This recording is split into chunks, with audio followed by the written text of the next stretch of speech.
we have the energy to talk to you about the state of the nation. I have my guest today.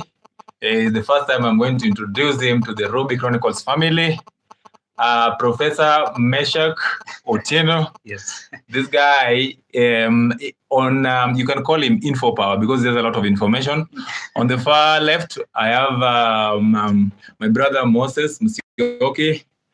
Leo tunawaletea maneno kalikali, na kama uja subscribe to our YouTube channel, the Ruby Chronicles family, you can on bas. Mike wako. Okay, so guys, thank you very much, Evans and Mose, for inviting me to this live today. My name is Mesha Komondi.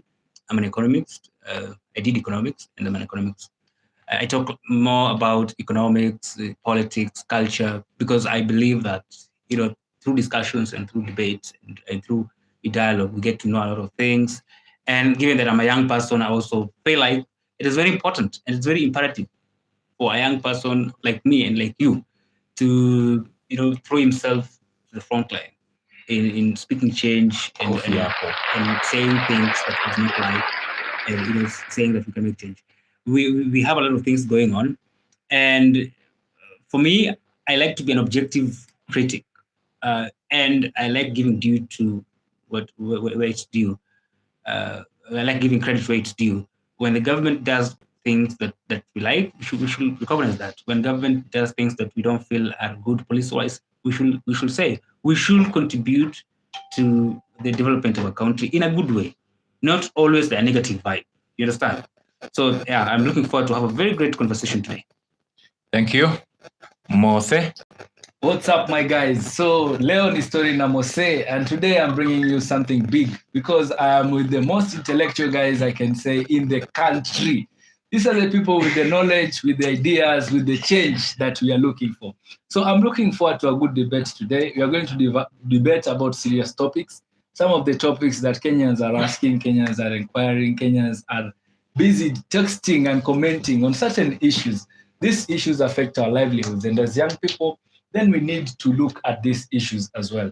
So in today's podcast, you're going to actually talk about some of these issues that affect us, issues that affect our neighbors, issues that affect the world, and just to make the world a better place. Otherwise, let's start the conversation. Tune in. Namsau kulike, subscribe to Ruby Chronicles. Sante kaka. So, yesterday I posted a very interesting video. Yes, sir. On the Kenya shillings against the dollar. You see, last year around February there, we were nearly defaulting on the Eurobond. I think our president back then was really stressed, and the country in general was very stressed that how we're going to pay this loan, and that we were nearly defaulting. Ethiopia had actually defaulted few months earlier, before we had nearly defaulted, and so the region was in a huge debt distress. And even up to date, by the way, we're still in a very huge debt distress, and I think we'll get to talk about it later.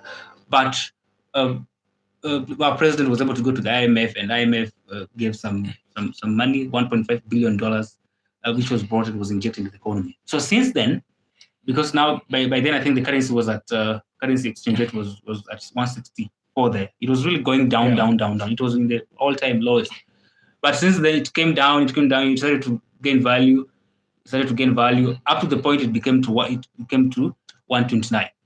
So it has been at 129. You can imagine, since last year February up to now. That is almost 2 years. My brother, the last time it was in 2023 when tukipata deals the US, a dollar was at 160 and it went drastically pole mpaka ikafika 125. Then it went back again to 129. So since actually it has been 129 for I don't know how many, over 7 months or no, it's 129. It's been almost 2 years.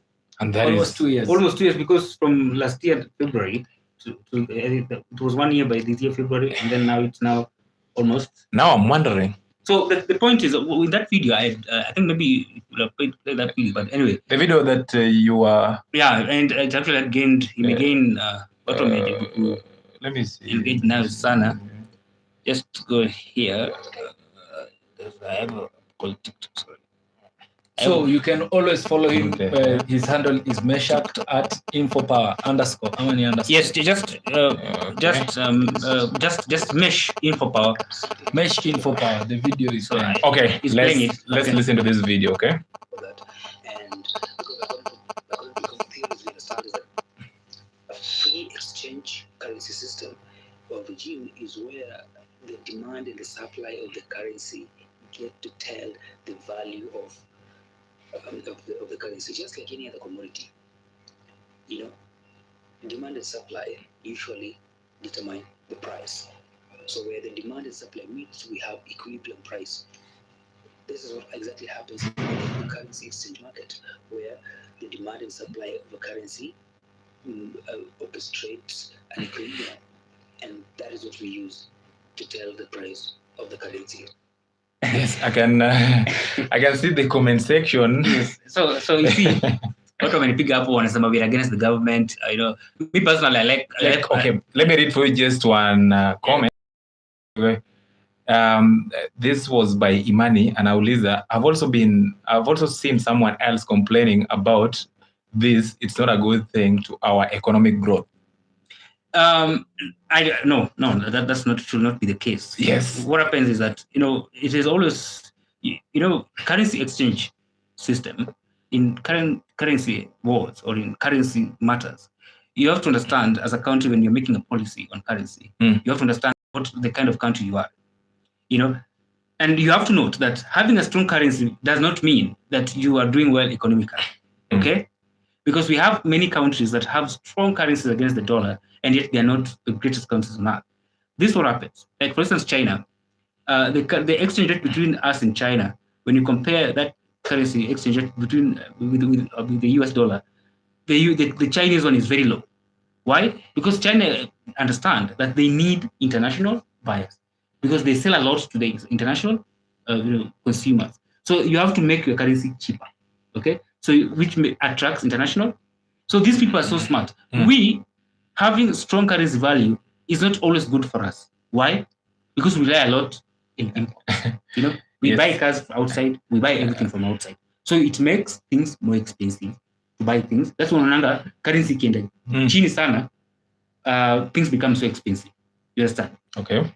Okay, naona besti hapa anasema, so you guys want our shilling to depreciate ndo mwanza kupigia Ruto kelele yama mnasemaje? But then my question is that we're a free market economy. A free market economy means that the demand get to tell the supply. Okay, you only sell what is needed, and the price that you sell at is what the customer is comfortable. That's what we call demand and supply. So my question was, it can't be that we are a free market economy. It can't be that our currency system is not controlled, and yet we still have this thing standing there as a wall. We expect some fluctuation. That is normal in a free market economy. But if it was in Saudi Arabia, where it's an autocracy or dictatorship, those guys get to control their prices. So we understand on their end. But what is causing this always standing there at 129? Thank you. Well, so what I can say is the way people actually relate to the Chinese weekend dollar. People, Trump actually suggests that they need a weekend dollar because they want to analyze more exports than imports. So when you make dollars, for example, the people who are making it at 163, the ones who are making from online accounts, being paid through SendWave, others will remit. They used to enjoy so much. These guys, you wouldn't see them complain. But when it went to 129, then you'll find that it's only the normal Kenyan who is now celebrating. But these guys, they were never celebrating. I think I agree na kitu Musa amesema. Personally, do you know, I've never seen any difference, any big difference between when the dollar was at 160 and when it's 129. Actually, the moment it was 160, we were really happy about it because our economy, vitu tunalipia, rent haiku increase, but dollar ilipanda hadi 160. Hadi 160. So there was no any big change in our current expenditures. as long as that dollar, actually kuna wakenya wengine wanasema ati dola ipande hata 200 because definitely wao wanataka let's say if you are working through exporting, you are exporting avocados to a country, let's say in the US, or French beans, for example. So when you're exporting, you export and you get paid in US dollars. So when you come to Kenya, you convert the US dollars, then you have a bunch in your pocket. But when it goes to 129, then you are like, you're making less. Yet, the same price, you're told it's $500. It has been $500 and it's still $500. So the people who have been profiting, especially in the foreign exchange. So what the president did with the Eurobond is he took the Eurobond and there was a spike in the price change where it came from 163 to 129. The minute it reached 129, then he started celebrating. But as Kenyans, we knew that this price is supposed to go back to 160 because of the spike in prices. That price didn't move because of the trade of Kenyans or by the market forces. It moved because of a loan. And loans can be defaulted. Loans can bring a change in the perception of investors. When investors see a loan, and then they're like, there is the perception, the credit analysis says that these people can easily default. That enough can make the dollar go back to 163. So we were expecting, there's something I said in my podcast about the fair value gap. When there is a change in the market prices, the candlesticks, whereby there is so much imbalance, like so much buying, then the price will definitely come and sell, and will come and sell to the point whereby the buying started. So we were expecting this thing to go all the way to 150 or 160 before it comes back in case stability happens to the Kenyan shilling. But that wasn't the case. So what could the case be? The case could be the CBK intervention. The Central Bank of Kenya came in and decided that now I am going to help. In case the dollar is going to 163, I'm going to balance it to 129. In case it's, obviously, it's almost impossible for it to be going down to 125, but mostly we are using our reserves of the CBK to convert the US dollars into Kenyan shillings. That is to be able to stabilize the economy, the currency, not the economy. So that is the challenge. We are stabilizing the currency and not the economy. And that means that soon enough, our reserves will be depleted. When our reserves will be depleted and there is no clear representation of the price of the Kenyan shilling, then that means that the Kenyan shilling will be on a free fall whereby people will no longer be wanting the Kenyan shilling. So it will go all the way to whatever people are calling, maybe 180, 190. And the president will have a reason for that. Maybe call it geopolitical reasons, or Ukraine-Russia war, or is it the fight in Gaza? You will have a reason for it. But the reason behind it is because of what we call dirty flotation. Dirty flotation is not a representative of the economic conditions of the country. It is not a representative of the demand and supply, but rather it is them playing with the price in order to look stable while the price is not stable. And that is the biggest way to bring instability in a price of a country. So let me ask you, in your point of view, would you a devalued currency or a high valued currency in the country? Which one would you prefer? A devalued currency? Let's say when it's in a fall or when it's on a high, like now. Like Mimi, I think it should be even 300. You know, that is my point of view. Why? Because what I could buy with $200 in 2023, I cannot buy with the $200 in 2025. You know? Yes. Because there is the time value for money. You know, there's that aspect of time value of money. I know. By that time. But time is constant between the two countries. That's what I'm saying. Let me ask you something. You know that there's two things. My question was, yes. Do you know that in Kuwait or Qatar, yes, have you ever wondered why the prices of their currency is not fluctuating that much? It's always constant, mostly. Yes. So why is it a problem? Somebody asked that question, but you see, the thing is, you have to also note, you cannot compare our economic situation with these Arab countries and us. The countries like Kuwait, Qatar, Saudi Arabia, these countries, they are rich in oil. and they uses oil to back their currency. And mind you, their currencies is not devalued. They are strong against the dollar. They are strong against the dollar. So, like, let's come back. The point is that I want to give you, just for simplicity of the viewer, is that, so I want you to assume you're buying cars, okay? Let's assume that sai gari moja ni $1, okay? So when because you're buying car from outside, when I buy Germany, you're buying it from the US or China or wherever it is you're buying it from. So with current exchange rate, you'll buy it at 129 Kenyan shillings. Yeah. So when the currency goes to 160, you'll buy it with 160. If it's still $1, you'll buy that car. So more money is getting out of your pocket. Yes. That is why, as an economy that imports, because we are not exporters.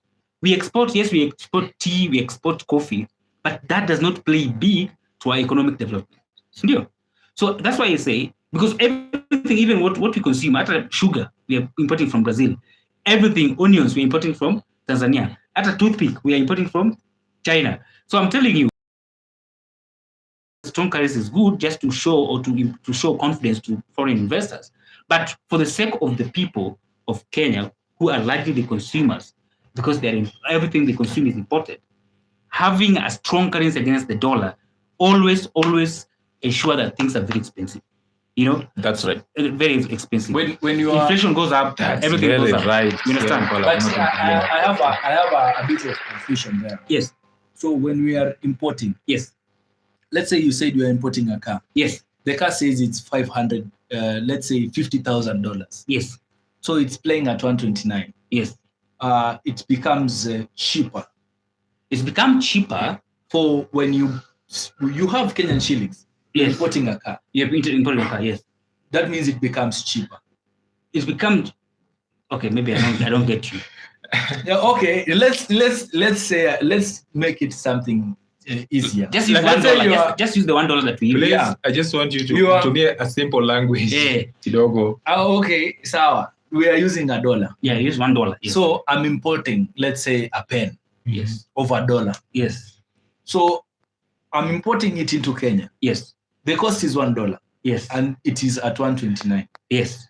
So when I'm importing it, I spend 129. So you are spending 129 exactly. Minus the custom. No, just let's whatever. Say excluding those things. Excluding those things. You'll spend 129. You spend 129. But if it's at 163, yes, you will spend 163. Yes. But when you're exporting, you will earn 129. And you will, if it is at 163, you will earn that 163. That's why I told you. That's why I told you. See, China relies so much on export. China, without exporting industry, they are dead. Everything, everybody is complaining about China because they're selling everything to each and every country.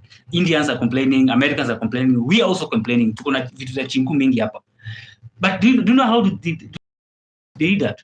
They ensured that to you, Evans, when you buy from China, it's very cheap compared when you're buying from EU or from the US. So what do? They ensure that their currency against US dollar is actually weak, so that you are able to buy. So let's say, as a Kenyan, if let's say you wanted the president to do what? To ensure that farmers gain from coffee, from coffee or from tea, what the president will do is that he will ensure that the currency is devalued. So that, because with $1, 129 shillings. So you are a farmer. Now, if you sell, the American buyer will buy your coffee with 129. If let's say 1 kilogram of coffee was $129, $1 shillings, that buyer will buy with you will receive 129 shillings. So we are okay up to that point. Yep. Now, if it goes to 160, you will receive now 160. So your pocket has been improved. Yes. But you see, we want to look at the marginal effect or impact of this currency thing. We are largely importers. We are not largely exporters. So sisi watu wengi wetu ndio wataumia kushinda wale watu wachache. Thank you. Now nimeanza kuelewa hii discussion. Umeelewa? I'm not a Umeanza good kukuingia. this guy is an economist, and mimi I'm somebody who likes a lot of money. Like, na imagine too, tuseme dola ishuke mpaka 80. Yes. Or 50 Kenya shillings. Pande. Yes. So I'll be like, but kuna, there are some of us who are just working, wako tu hapa Kenya, but they work abroad. So uta realize prices za vitu mingi hazitakuwa na that big impact in Kenya as well. Unapata dola ni 50 na rent bado nalipia, kama ni 10,000 bado nalipia 10,000. So why itasaidia daje maneno? No, I think you have to get the point. When it comes to internal consumption, when it comes to domestic consumption, yes, things we buy domestically do not get to change. Currency exchange rates only matters when we have relationship with the outside country. You understand? Yeah. And that relationship comes with what we call gross domestic product. Well, yeah. These are the goods and services that are produced in a country in a given year. So the minute we see a balance of 50 and $1, then we need an explanation of what stabilized the Kenyan shilling. That means that the economy is growing. So there is what we call let's say we have 10. I want to use a quick example. So we're having dollars, we're having Kenyan shillings. If we have $1 and we have $10,000, $10,001, you understand? Mm-hmm. That becomes $10,000. And then we have Kenyan shillings. 1 Kenyan shilling, 10,000 Kenyan shillings. It becomes 10,000 Kenyan shillings. So we have $10,000, 10,000 Kenyan shillings. So now it's about the value of this. In terms of size, it's 1 versus 1. But in terms of value, it can be 10,000 Kenyan shillings, in which 1 Kenyan shilling, $1, $129, 1 Kenyan shilling. Or if the economy stabilizes, then it becomes $1, 50 Kenyan shillings. So you need to explain what happened so that people can exchange more dollars for Kenyan shillings. So why do people want more Kenyan shillings? So mostly it's about what you export. If you have demand for what you're selling. The story of China. There was a day I was trading GBP USD, and there was a trade war that was announced. That was in August when the fights of trade was started. Then there was tariffs by Donald Trump. Trump gave tariffs to China, saying there will be 100% tariffs to China, a certain percent tariff to Vietnam, because of the imports, saying that they are making more people not lose jobs because of what they are doing in the country. People are no longer relying on the services of the people of the United States, but instead on the services of Alibaba, AliExpress. These things, you get a phone right now in China for 6,000 shillings. In the United States, an iPhone 15, you can get it for, let's say, 40, 50,000, 60, 70,000. But in the United States, you'll have to spend 200,000. So it's that big difference. Decided that Trump, you know what, people have actually realized that this trade difference has brought a big problem.